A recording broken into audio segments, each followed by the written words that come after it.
Okay, so I'm gonna go over a few things on my '06 Expedition that I've done to it. I've had a lot of questions about it on YouTube, so just wanted to get a couple things.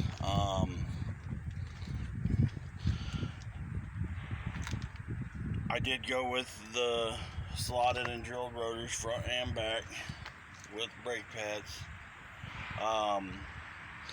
All the paint I have used on my truck, it is spray paint, but it's engine paint, so it should last a long time. But I had a question about my exhaust, so I'm gonna get into that real quick. The exhaust is True Duals. I have a dual in, dual out muffler. That is a Flowmaster. My Y pipe, I cut it and did a 90-degree coming from the driver's side and a straight coming from the passenger side. So as you see, I am going to be getting rid of my cats. My cats sit right above here, so those are going to be getting chopped off. And now when running duals out the side, yes, people getting out of the vehicle do get burnt a lot. So I've got to move the exhaust back over to here a little bit, and then I'll probably put them flush up against the frame. So, but other than that, next project I'm working on is this bad boy right here.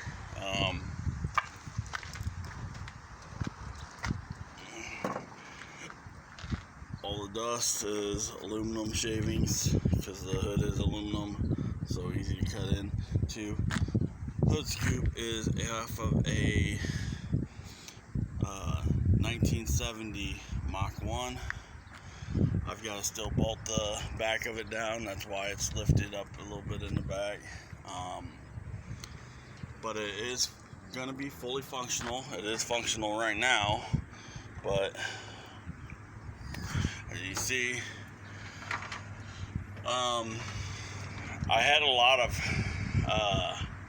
criticism on my F-150. If you remember the F-150 I had, the green one,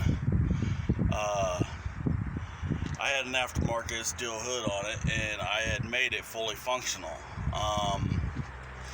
And I had a bunch of guys trying to tell me, oh, you can't make a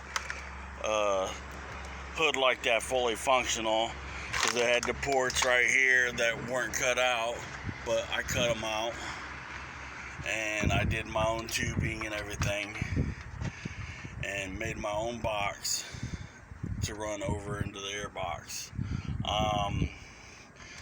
Now with this, I have not seen a cold air kit for it. That's why I'm doing this.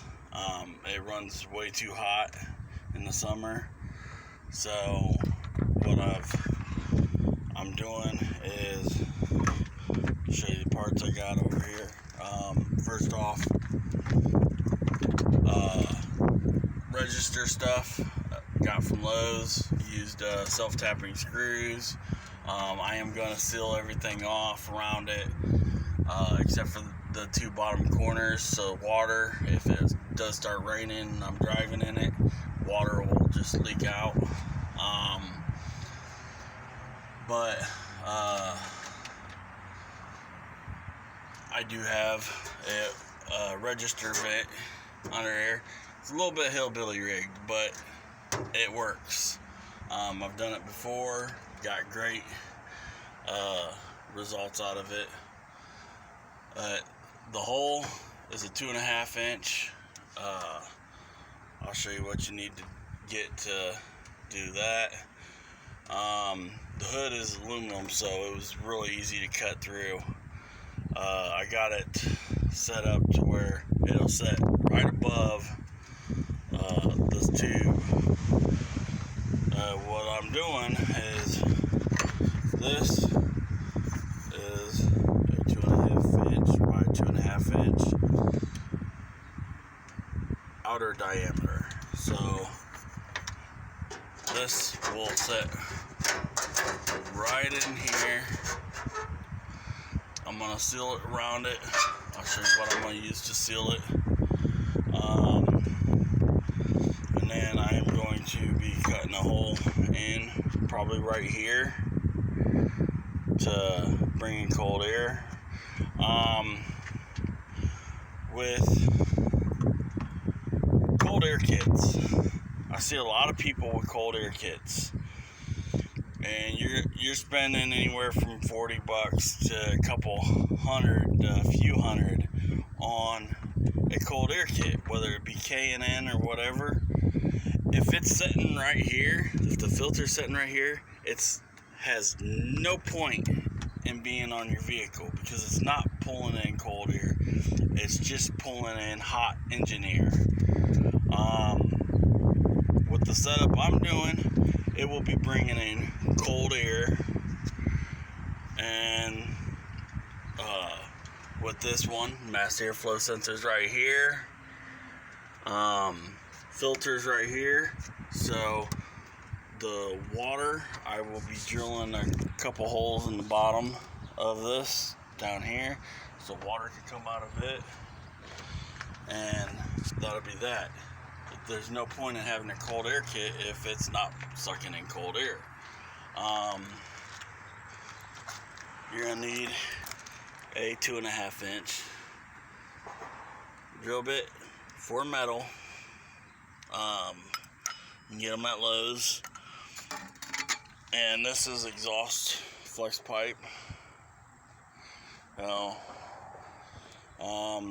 And then I will be using muffler sealer on it. That stuff works pretty good. And then I'm waiting for a heat wrap to wrap all this up, and that should be good. But anyways, if you guys got any questions, just leave them in the comments, and I'll get back to you guys as soon as possible. And